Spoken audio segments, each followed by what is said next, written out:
कि राष्ट्रवाद क्या है, ठीक ना। और ये बहुत इंपॉर्टेंट टॉपिक है, एग्जाम में अक्सर सवाल ये आता है कि राष्ट्रवाद क्या है।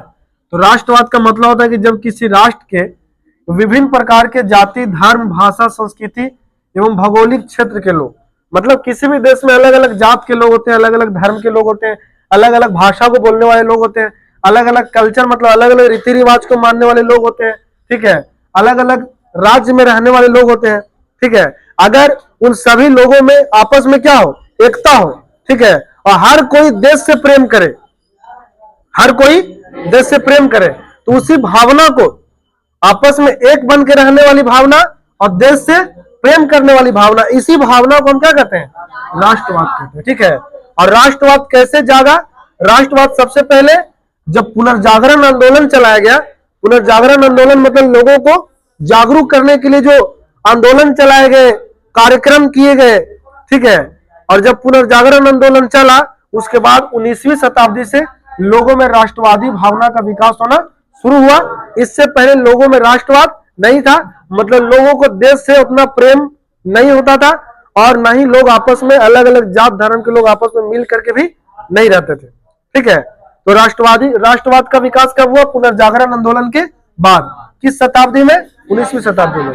और दुनिया में सबसे पहले जिस महादेश के लोगों में राष्ट्रवाद का सोच आया वो कौन है? यूरोप।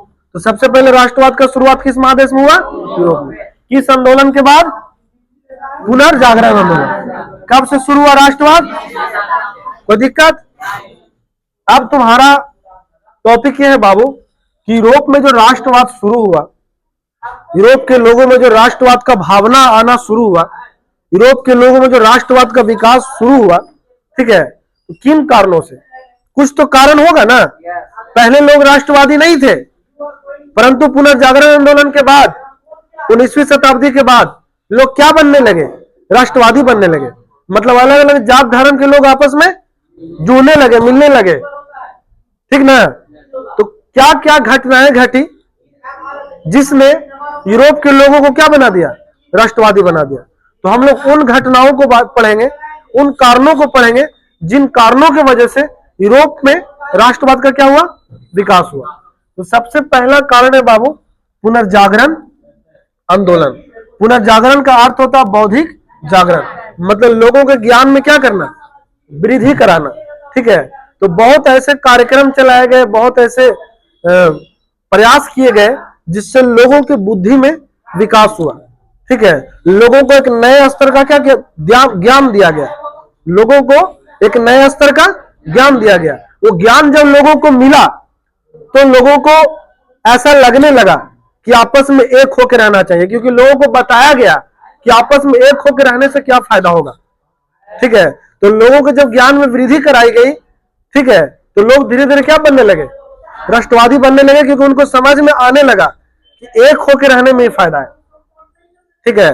तो पहला कारण है पुनर्जागरण आंदोलन। पुनर्जागरण का अर्थ होता है बौद्धिक जागरण, मतलब बुद्धि का विकास। और बुद्धि का विकास कैसे होता है? जब लोगों को नया नया ज्ञान दिया जाता है तब, ठीक है। तो पुनर्जागरण आंदोलन के पहले बहुत सारे ऐसे ज्ञान थे जो लोगों के पास नहीं थे। वो ज्ञान जब लोगों को मिला तो लोग क्या हुए? जागरूक हुए, और जागरूक हुए तो क्या बनने लगे? राष्ट्रवादी बनने लगे, मतलब लोग आपस में मिलजुल करके रहना पसंद करने लगे।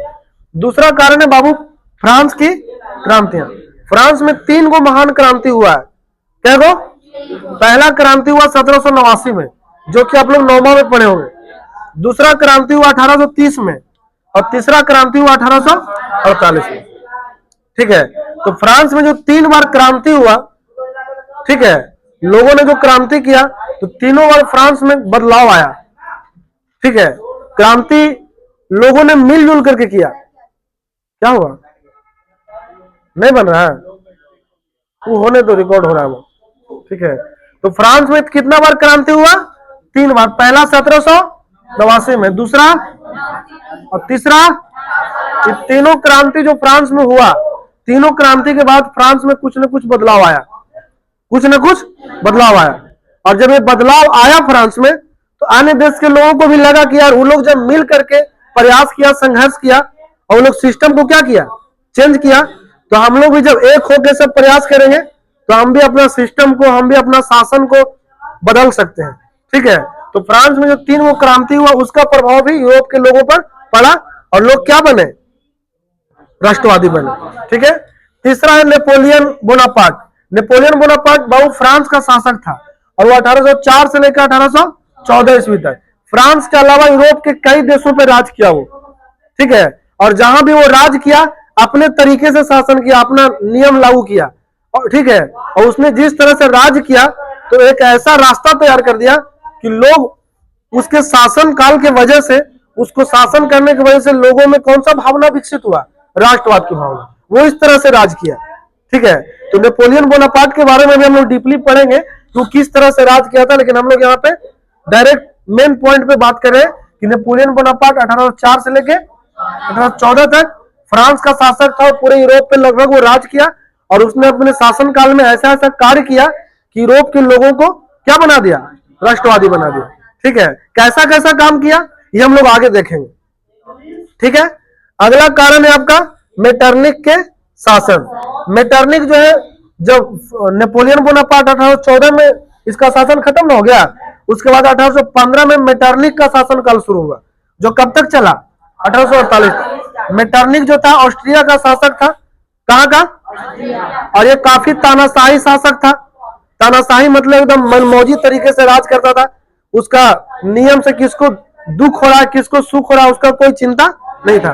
तो मेटरनिक जो शासन किया 1815 से 48 तक, तो इतना गलत तरीका से इतना अत्याचार किया लोगों पर कि लोगों को लगने लगा कि इसको हटाना पड़ेगा। ठीक है, और इसको तभी हटाया जा सकता है जो लोग क्या होंगे, एक होंगे। ठीक है, तो इसको हटाने के लिए लोग आपस में क्या हुए, एक हुए, जुड़े, और लोगों को आपस में जुड़ना ही क्या है, राष्ट्रवाद। तो मेटरनिक का भी कहीं ना कहीं रोल है, गुंडा वाला, गुंडे के रूप में काम किया ना। अब अगला है मध्यम एवं बुजुर्ग वर्ग का उदय। ठीक है, मध्यम वर्ग का मतलब होता है पढ़े लिखे लोग। तो समाज में एक नया वर्ग आया, बुद्धिजीवी वर्ग, पढ़े लिखे शिक्षित वर्ग। इसमें कवि होते थे, इसमें वकील होते थे, इसमें चिकित्सक, इसमें बड़ा बड़ा विचारक, बड़ा बड़ा दार्शनिक, सब किस वर्ग में आते हैं, मध्यम वर्ग में, बुद्धिजीवी वर्ग में। इन लोगों ने अपने कहानी के माध्यम से, अपना नाटक के माध्यम से, ठीक है, अपने कविता के माध्यम से, अपने शायरी के माध्यम से, अपने चुटकुला के माध्यम से और अपने विचार के माध्यम से इन लोगों ने जो यूरोप के लोग थे उनको क्या करने का काम किया, जागरूक करने का काम किया, उनको राष्ट्रवादी बनाने का काम किया। ठीक है, तो इन्हीं प्रयासों से और इन्हीं कारणों से यूरोप में किस चीज का विकास हुआ, राष्ट्रवाद का विकास हुआ। ठीक है, पॉइंट समझ में आ गया, कोई दिक्कत, सारा पॉइंट अब डील कर लोगे ना, पॉइंट मन में है ना। पुनर्जागरण आंदोलन चला तो लोग जागरूक हुए। ठीक है, फ्रांस में 3 वो क्रांति हुआ, उससे लोगों को कुछ सीख मिला तो लोग जागरूक हुए, राष्ट्रवादी हुए। नेपोलियन बोनापार्ट ने 1804 से लेके 14 तक शासन किया। ठीक है, फ्रांस का था वो, तो उसके शासन काल से भी राष्ट्रवाद का विकास हुआ। और मेटरनिक जो था गलत तरीके से शासन किया था, तो उसको हटाने के लिए लोग आपस में क्या हुए, एक हुए, राष्ट्रवाद का विकास हुआ। और मध्यम या बुजुर्गा वर्ग जो था, इसमें पढ़े लिखे शिक्षित लोग थे। ठीक है, इन्होंने अपने कलम लेखनी के दम पे, अपने चुटकुला के दम पे, अपने शायरी के दम पे, अपने कविता, अपने कहानी के माध्यम से लोगों को क्या किया, जागरूक किया, राष्ट्रवादी बनाया। तो ये सब कारण समझ में आ गया। अब उतार